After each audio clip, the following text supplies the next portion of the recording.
नमस्कार साथियों, स्वागत है आपका हमारे YouTube चैनल GK24 में। दोस्तों, आज के इस वीडियो में हम 23 दिसंबर 2021 को हुए प्रीवियस ईयर क्वेश्चन पेपर से क्वेश्चन को सॉल्व करेंगे। इसमें EVS के कंटेंट के 15 क्वेश्चन को हम पढ़ेंगे। आप वीडियो को अंत तक देखिए और उत्तर देने का प्रयास कीजिए। अगर आपने चैनल को सब्सक्राइब नहीं किया है तो चैनल को सब्सक्राइब जरूर कर लीजिए। चलिए वीडियो स्टार्ट करते हैं। आज का पहला क्वेश्चन है, यह उत्तराखंड का एक स्थान है तथा यह एक महत्वपूर्ण पर्यटन स्थल है। यह अरण्य बाघ के संरक्षण से संबंधित है। इस जगह की पहचान कीजिए। ऑप्शन हैं वाल्मीकि पार्क, दुधवा पार्क, बक्सा पार्क, कॉर्बेट पार्क। इसका सही आंसर होगा Corbett park, option number 4। Corbett national park Uttarakhand में स्थित भारत का सबसे पुराना राष्ट्रीय उद्यान है, यानी नेशनल पार्क है। इसे विलुप्त हो रहे बाघों की रक्षा के लिए 1936 में हैली नेशनल पार्क के रूप में स्थापित किया गया था। टाइगर प्रोजेक्ट 1973 द्वारा इसे टाइगर रिजर्व घोषित किया गया था। वर्तमान में इसका नाम बदलकर रामगंगा नेशनल पार्क कर दिया गया है। ऑप्शंस में देखेंगे वाल्मीकि पार्क बिहार में स्थित है, दुधवा नेशनल पार्क जो उत्तर प्रदेश में स्थित है, बक्सा यानी बुक्सा नेशनल पार्क यह पश्चिम बंगाल में स्थित है। बढ़ते हैं अगले क्वेश्चन की ओर। प्रश्न है, झारखंड की प्रमुख फसल है। ऑप्शंस है मूंगफली, मक्का, चावल, गेहूं। इसका सही आंसर होगा ऑप्शन नंबर 3, चावल। चावल झारखंड की एक प्रमुख फसल है। झारखंड के बारे में एक बात और याद रखेंगे, कुड़ुक भाषा झारखंड के आदिवासियों द्वारा बोली जाने वाली एक भाषा है।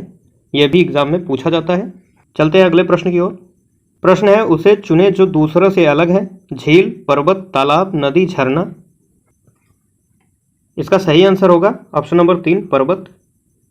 पर्वत के अतिरिक्त झील, तालाब, नदी, झरना सभी जल के स्रोत हैं। अगला प्रश्न है, निम्नलिखित में से कौन दक्षिण अमेरिका से आने वाले व्यापारियों द्वारा हमारे देश में लाया गया था। ऑप्शन है पत्ता गोभी, टमाटर, मटर, भिंडी। इसका सही आंसर होगा ऑप्शन नंबर 2, टमाटर। टमाटर और मिर्च हमारे देश में दक्षिण अमेरिका से लाया गया था। एक लिस्ट है जिसे हम देखते हैं। यहाँ पर है सब्जियाँ और उनका मूल देश। टमाटर, आलू, हरी मिर्च ये दक्षिण अमेरिका से लाई गई हैं। गोभी और मटर जो यूरोप से संबंधित है। काफ़ी बीन और ओकरा इसे भिंडी भी कहा जाता है, यह अफ्रीका से संबंधित है। आम, संतरा, केला, फेनुग्रीक इसे मेथी कहा जाता है। पालक, बैगन और मूली यह भारत से संबंधित है। बढ़ते हैं अगले क्वेश्चन की ओर। क्वेश्चन है, हमारे देश में उन 3 राज्यों का समूह कौन सा है जिनके समुद्र तट अरब सागर पर हैं। ऑप्शन आपके सामने हैं, इसे हम समझ लेते हैं मैप के द्वारा। यहाँ पर हम देखेंगे भारत के पश्चिम साइड में अरब सागर है और पूर्व की तरफ बे ऑफ बंगाल यानी बंगाल की खाड़ी है। यहाँ पर हम देखेंगे कि ये वाला हिस्सा अरब सागर के तट पर है और ये वाला हिस्सा बंगाल की खाड़ी के तट से लगता है। क्वेश्चन में पूछा है, अरब सागर के तट पर कौन कौन से राज्य स्थित हैं। गुजरात, महाराष्ट्र, गोवा, कर्नाटक और केरल। ये राज्य अरब सागर पर स्थित है। यहाँ देखेंगे तमिलनाडु, आंध्र प्रदेश, उड़ीसा और पश्चिम बंगाल ये बंगाल की खाड़ी पर स्थित है। यहाँ प्रश्न में देखेंगे केरल, कर्नाटक, महाराष्ट्र ये सभी अरब सागर के तट पर स्थित हैं, इसलिए इसका सही आंसर हो जाएगा ऑप्शन नंबर 1, केरल, कर्नाटक, महाराष्ट्र। अन्य ऑप्शन में आंध्र प्रदेश बंगाल की खाड़ी पर स्थित है, केरल और कर्नाटक अरब सागर के तट पर हैं। तीसरे ऑप्शन में देखेंगे गुजरात, महाराष्ट्र अरब सागर के तट पर हैं, जबकि पश्चिम बंगाल बंगाल की खाड़ी के तट पर है। चौथे ऑप्शन में देखेंगे गुजरात, महाराष्ट्र ये अरब सागर पर स्थित है और जबकि तमिलनाडु बंगाल की खाड़ी के तट पर स्थित है। आपको ये चीज़ें याद रखनी है। आगे बढ़ते हैं अगले क्वेश्चन की ओर। क्वेश्चन नंबर 6, कर्नाटक में किसानों द्वारा खेत की मिट्टी को खोदकर नरम करने के लिए उपयोग किए जाने वाले औजार को क्या कहते हैं। ऑप्शन हैं कुरिगे, इलगे, खूंटी, खुरपी। इसका सही आंसर होगा ऑप्शन नंबर 3, खूंटी। कर्नाटक में किसानों द्वारा खेत की मिट्टी खोदकर नरम करने के लिए खूंटी का इस्तेमाल किया जाता है। यहाँ देखते हैं, यह है खूंटी, इसे उत्तर भारत में खुरपी कहा जाता है। इलगे यह एक हंसिया जैसा तेज उपकरण होता है यह सूखे पत्तों जैसी वस्तुओं को काटने के काम आता है। और कुरिगे, कुरिगे एक प्रकार का हल होता है, इससे खेतों की जुताई की जाती है। तो आपको ये शब्दावली याद रखनी है, खूंटी, इलगे और कुरिगे। अगला प्रश्न है, मधुबनी चित्रकला बहुत पुरानी है। त्योहारों और खुशी के अवसरों पर मधुबनी घरों के आंगनों और दीवारों पर मधुबनी चित्रकला के चित्र बनाए जाते हैं। मधुबनी भारत के एक राज्य का एक प्रसिद्ध जिला है जिसका नाम है, ऑप्शन दिया गया है, बिहार, उत्तराखंड, पश्चिम बंगाल, उत्तर प्रदेश। इसका सही आंसर होगा ऑप्शन नंबर 1, बिहार। मधुबनी बिहार का एक जिला है, यहाँ पर मधुबनी चित्रकला बनाई जाती है। मधुबनी चित्रकला को मिथिला पेंटिंग के नाम से जाना जाता है। इसमें प्राकृतिक रंगों के रूप में चावल के पाउडर के पेस्ट का उपयोग किया जाता है। बढ़ते हैं अगले क्वेश्चन की ओर। अगला क्वेश्चन है, निम्नलिखित में से कौन सी एक परिवहन की अन्य 4 विधाओं से भिन्न है? दिया गया है ट्रेन, बस, जहाज, तांगा, साइकिल, रिक्शा। तो इसका सही आंसर होगा ऑप्शन नंबर 1, जहाज। जहाज जो हवाई मार्ग में उड़ता है, जबकि अन्य साइकिल, रिक्शा, बस, तांगा ये सड़क मार्ग के साधन हैं। अगला प्रश्न है, प्रश्न नंबर 9, उस वैज्ञानिक का नाम जिसने मटर के पौधों के साथ प्रयोग किए और अपने परीक्षणों के आधार पर यह निष्कर्ष निकाला कि पौधों में कुछ लक्षण ऐसे होते हैं जो जोड़ों में पाए जाते हैं, जैसे लंबे अथवा बौने, पीले अथवा हरे, खुरदुरे अथवा चिकने आदि हैं। ऑप्शन दिया गया है, George Mestral, Gregor Mendel, Charles Darwin, M S. Swaminathan. का सही आंसर होगा option number 2, Gregor Mendel. Gregor John Mendel, इन्हें आनुवांशिकी का जनक कहा जाता है। इन्होंने उद्यान मटर पर अपना प्रयोग किया था। अपने प्रयोगों के आधार पर आनुवांशिक के मूलभूत नियम दिए कि किस प्रकार से आनुवांशिक लक्षण एक पीढ़ी से दूसरी पीढ़ी में ट्रांसफर होते हैं। इन्होंने बताया कि कुछ ऐसे लक्षण होते हैं जो जोड़ों में पाए जाते हैं, जैसे लंबे और बौने का, पीले और हरे का, खुरदुरे और चिकने का।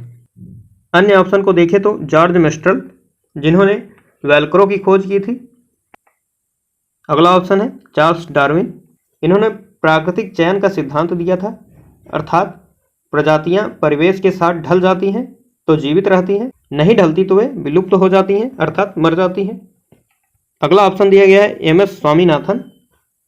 एम.एस. स्वामीनाथन को भारत में हरित क्रांति का जनक माना जाता है। बढ़ते हैं अगले क्वेश्चन की ओर। अगला प्रश्न है, पहले कॉलम में है जीव और दूसरे में अभिलाक्षणिक विशेषताओं से इसको सम्मिलित करना है। दिया गया है उल्लू। उल्लू एक ऐसा पक्षी है जिसकी आंखें सामने की ओर होती हैं, अर्थात ए का मिलान होगा 3 से। रेशम कीट जो अपनी मादा को उसकी गंध से कई किलोमीटर की दूरी से पहचान लेता है, बी का मिलान होगा 4 से। बाज जो हमसे 4 गुना अधिक दूरी तक देख सकता है, यानी सी का मिलान होगा 1 से। सलाथ दिन के लगभग 17 घंटे वृक्ष की शाखा से उल्टा लटक कर सोता है, यानी डी का मिलान होगा 2 से। इस प्रकार इसका सही आंसर होगा ऑप्शन नंबर 1, ए को 3 से, बी को 4 से, सी को 1 से और डी को 2 से मिलाया गया है। यह इसका सही आंसर है। अगला प्रश्न है, केंचुओं को किसानों का मित्र कहा जाता है, इसके लिए निम्नलिखित में से उचित कारणों को चुनिए। कथन दिया गया है, कथन ए है, केंचुए जिस खेत में रहते हैं वहां की मृदा में छेद बनाकर उसे पोली या नरम बना देते हैं, यह कथन सही है। अगला कथन है, केंचुओं द्वारा बनाए गए छेदों से मृदा को हवा और पानी आसानी से प्राप्त हो जाते हैं, यह भी कथन सही है। अगला कथन दिया गया है, केंचुए खरपतवार को खाते हैं जिससे मुख्य फसल को सुरक्षा मिलती है, यह कथन गलत है। कथन डी है, केंचुए मृत पत्तियों और पौधों को खाते हैं, केंचुओं के मल मृदा को अधिक उपजाऊ बनाते हैं, यह कथन सही होगा। तो इस प्रकार ए, बी और डी सही कथन है। इसका सही आंसर हो जाएगा ऑप्शन नंबर 2, ए, बी और डी। बढ़ते हैं अगले क्वेश्चन की ओर। अगला है, मधुमक्खियों के बारे में नीचे दिए गए कथनों पर विचार कीजिए। कथन दिया गया है, कथन ए, प्रत्येक छत्ते में एक रानी मक्खी होती है जो अंडे देती है, यह सही है। प्रत्येक छत्ते में एक रानी मक्खी होती है जो अंडे देती है। कथन बी है, एक छत्ते में केवल कुछ नर मक्खियां होती हैं, यह भी कथन सही है। कथन सी है, नर मक्खियां छत्तों के लिए बहुत महत्वपूर्ण होती हैं, यह कथन गलत है। छत्ते में कुछ ही नर मक्खियां होती हैं जिनका श्रमिक के रूप में कोई विशेष भूमिका नहीं होती है। कथन डी है छत्ते में अधिकांश मक्खियां श्रमिक मक्खियां होती हैं। यह कथन सही है। अधिकांश मधुमक्खियां जो कार्यकर्ता या श्रमिक होती हैं ये छत्ते का निर्माण करती हैं और रस का संग्रह करती हैं।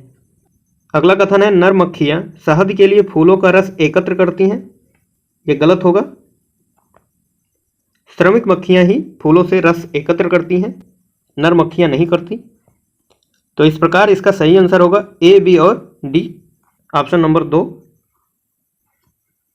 चलते हैं अगले क्वेश्चन की ओर। प्रश्न है एक कार यक्ष शहर से 7:30 पर चलकर शहर वाई में 22:30 पर पहुंचती है। यदि दोनों शहरों के बीच की दूरी 540 किलोमीटर है तो कार की औसत चाल क्या होगी? ऑप्शंस आपके सामने हैं। यक्ष से 7:30 पर एक गाड़ी निकलती है और वह वाई पर 22:30 पर पहुंचती है, यानी कि सुबह के 7:30 पर वह गाड़ी निकलती है और शाम के 10:30 पर वह वाई पर पहुंचती है। तो 7:30 से शाम के 10:30 तक का समय कितना होगा? यह समय होगा 15 घंटे। 7:30 से 12:30 बजे तक 5 घंटे हुआ। फिर उसके बाद 12:30 से 10:30 के बीच 10 घंटे हुआ। तो दोनों को जोड़ेंगे तो आएगा 15 घंटे। यहाँ से हमको टाइम मिला है 15 घंटे और दूरी यहाँ से दिया गया है, डिस्टेंस दिया गया है 540 किलोमीटर। अब चाल का फार्मूला तो आपको पता ही होगा, चाल बराबर दूरी बटे समय।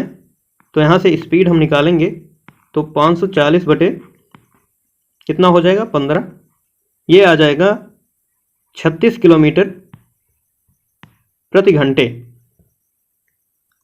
ऑप्शंस में सभी जो दिए गए हैं मीटर प्रति सेकंड में है, जिसे हम मीटर प्रति सेकंड में चेंज करेंगे तो 36 में करेंगे 5/18 से गुणा,